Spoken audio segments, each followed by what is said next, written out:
পিতলের কলসি এটি পুরোপুরি এখনো তৈরি হয়নি, আরও কিছু দূর তৈরি করা বাকি আছে।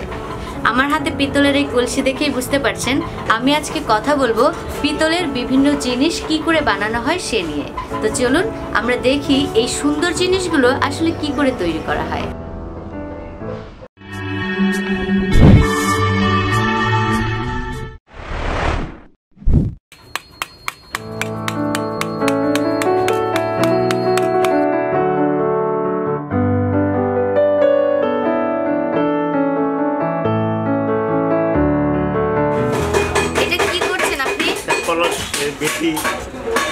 এটা কিসের কলস? এই পানি আনে না সেই কলস। না মানে কি দিয়ে বানাচ্ছেন? পিতলের।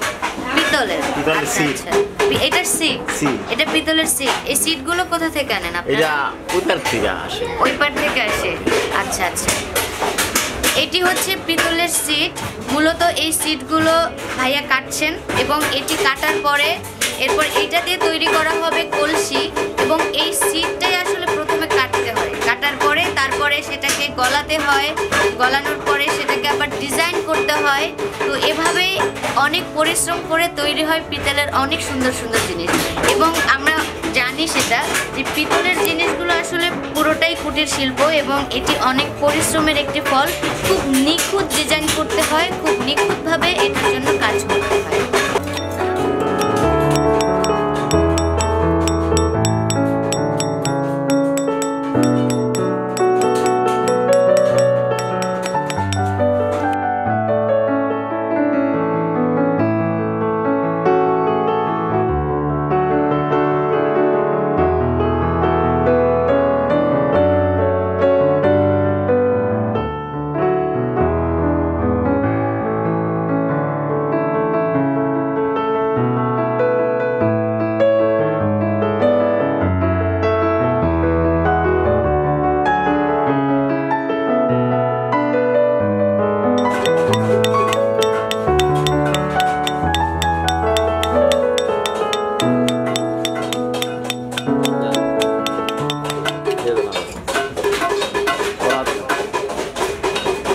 তৈরি হয়ে গেল এটি কলসির গলা।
সবকিছুই খাঁটি হয়। এভাবেই পিতলের জিনিসও কয়লায় পুড়িয়ে তারপরে বানানো হয়। অর্থাৎ জোড়া দেওয়ার জন্য প্রথমে এই কয়লাতে পুড়িয়ে এক একটি জিনিস অনুযায়ী তাকে জোড়া লাগানো হয়।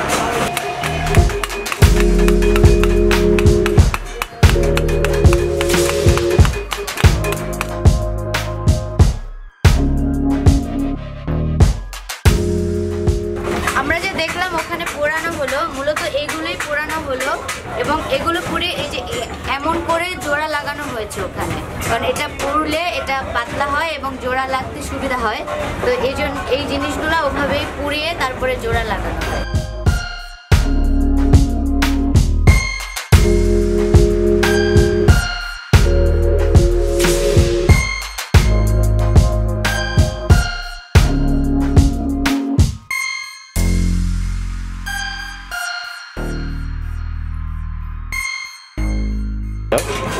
প্রথমে এই অবস্থায় থাকে, মানে এখানে কোনো ডিজাইন নেই, এভাবে থাকে। এরপরে এটার উপরে এরকম ডিজাইন করা হয়, ডিজাইন করার পরে আবার পলিশ করা হয়, তারপরেই সুন্দর জিনিস তৈরি হয়। একে ডোল বলে। লক্ষ্মী পুজোর সময় এর ভেতরে ধান দিয়ে তারপরে লক্ষ্মী পুজো করা হয়।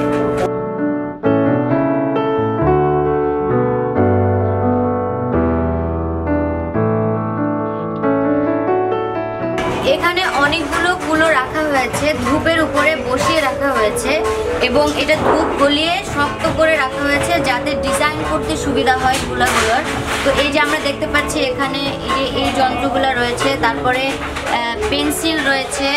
এই পেন্সিল দিয়ে প্রথমে ডিজাইনটা আঁকা হয়, তারপরে এটা দিয়ে সেটাকে আবার একটু গভীর করা হয় এবং এই যে ডিজাইনের জন্য এই যে এরকম সুন্দর জিনিস এটাকে আগে কাটা হয়, টিনের মধ্যে কেটে তারপর এটা বসিয়ে এভাবে বসিয়ে তারপর ডিজাইন করা হয়।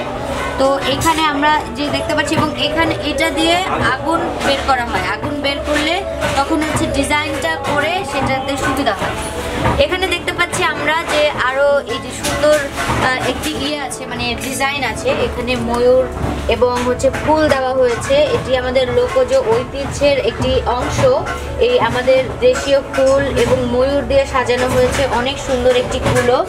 তো এরকম করেই আসলে সুন্দর শিল্পগুলো আমাদের দেশেই তৈরি হচ্ছে, আমাদের আশেপাশেই তৈরি হচ্ছে, হয়তো আমরা জানি না এবং এগুলোর কদর আমরা খুব ভালোভাবে করি না বলেই আসলে ধীরে ধীরে এগুলো হারিয়ে যাচ্ছে এবং শ্রমিকরাও এখন অন্য পেশায় চলে যাচ্ছেন, কারণ এগুলোর আসলে ওইভাবে মূল্যায়ন হয় না।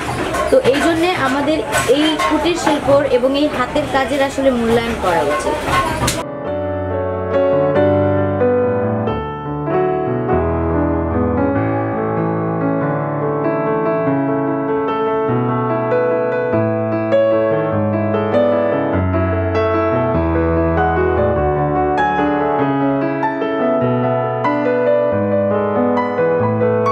এরকম সুন্দর সুন্দর জিনিস আপনি যদি বানাতে চান বা আপনি যদি খরিদ করতে চান, তাহলে আমাদের ডেসক্রিপশনে যে নাম্বার রয়েছে সেখানে আপনি যোগাযোগ করে নিতে পারেন। এখানে এই যে টপগুলো দেখতে পাচ্ছেন, এর চেয়েও অনেক সুন্দর সুন্দর এবং অনেক বড় টপ পাওয়া যায়। এগুলো মূলত অফিসিয়ালরা তাদের অফিস সাজানোর জন্য অথবা শৌখিন মানুষরা তাদের ঘর সাজানোর জন্য এখানে এসে অর্ডার করেন। আবার অনেকে তার ব্যবসার জন্য, ব্যবসায়িকরা যেমন এলিফ্যান্ট রোড, গুলশান, বিভিন্ন জায়গা থেকেই এদেরকে অর্ডার করে থাকেন এবং এখানে কারিগররা খুব সুন্দর করে সেগুলো তৈরি করেন।